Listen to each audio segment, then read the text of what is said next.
Alright, well, welcome back. As you can see, I've been busy.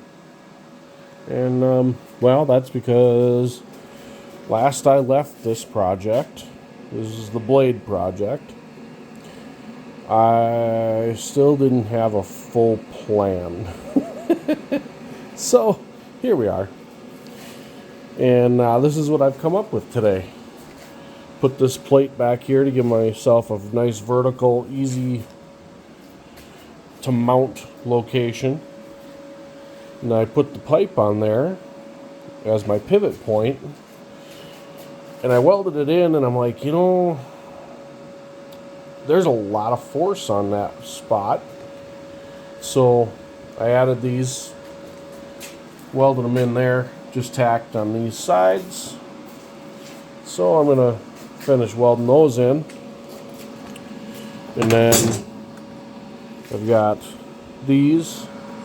And these I'm working on cutting out. And yeah, it looks like a kid cut them out. I'm not very good with that yet. But the plan is the two of these, I'm going to make a,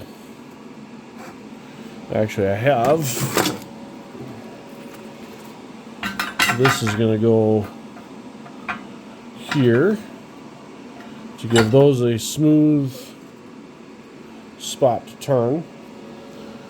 This plate is going to go here, whoops, here on top.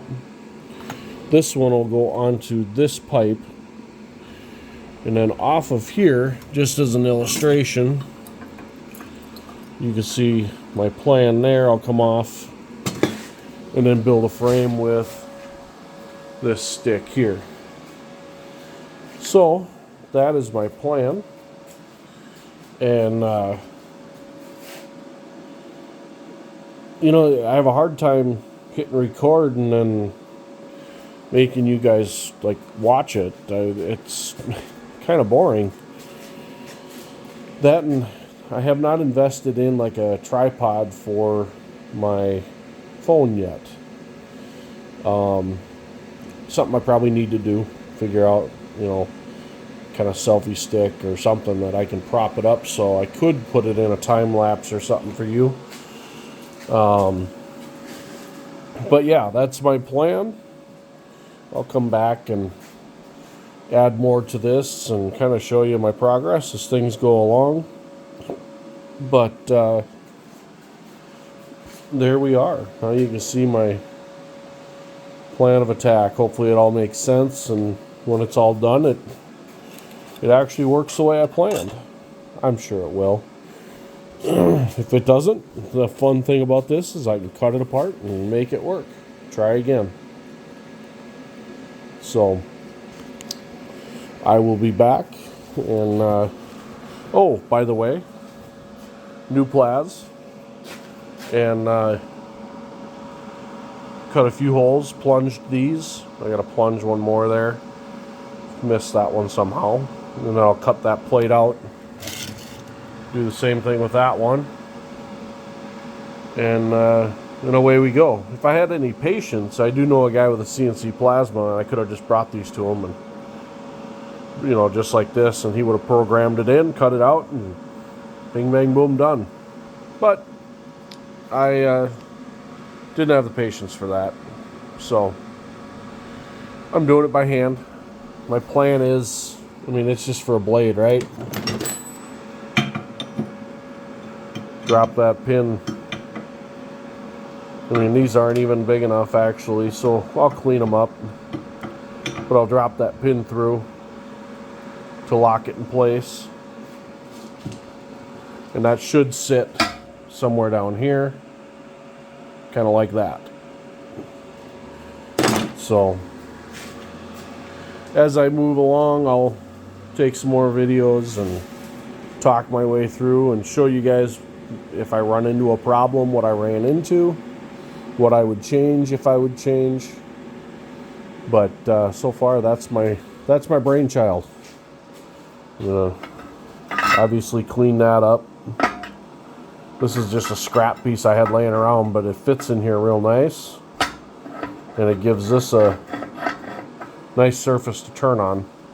I may end up taking a piece of scrap down there to put down on the other side, but I don't think I will, because here, I'll walk around, stumble over other stuff.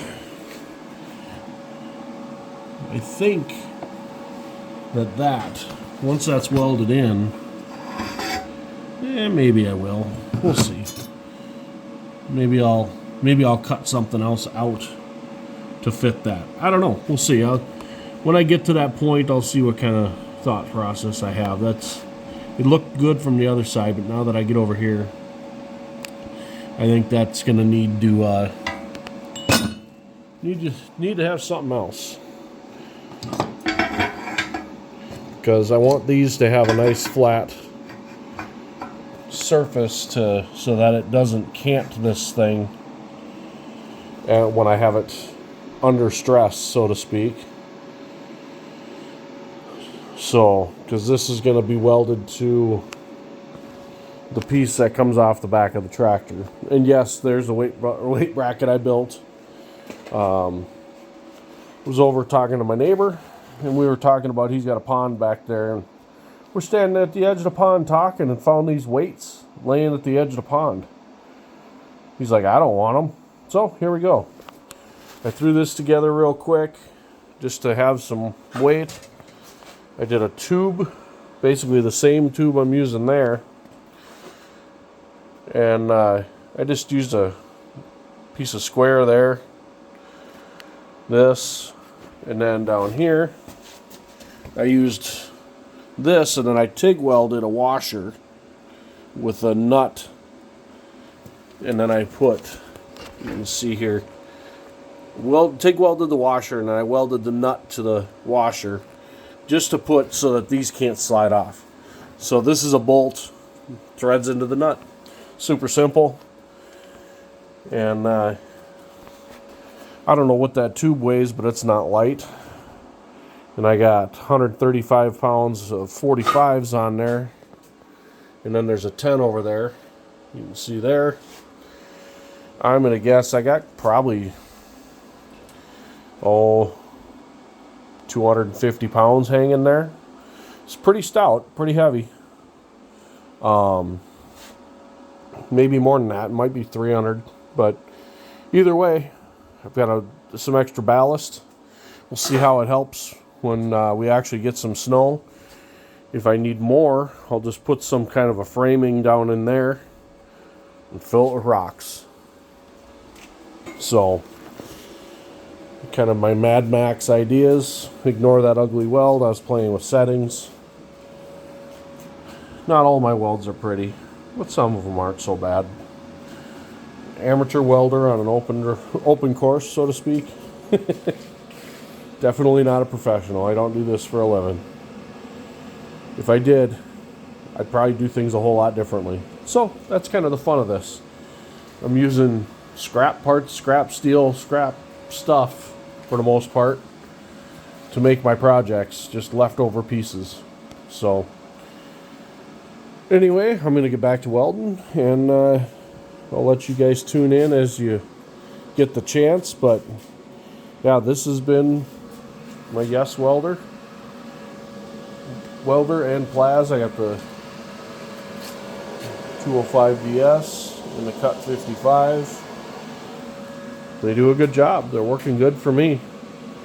One of those, if you're thinking about buying one for just your average homeowner use, I would definitely not be afraid of it. Anyway, hopefully you guys had a great Christmas and New Year's. I'm going to get back to it.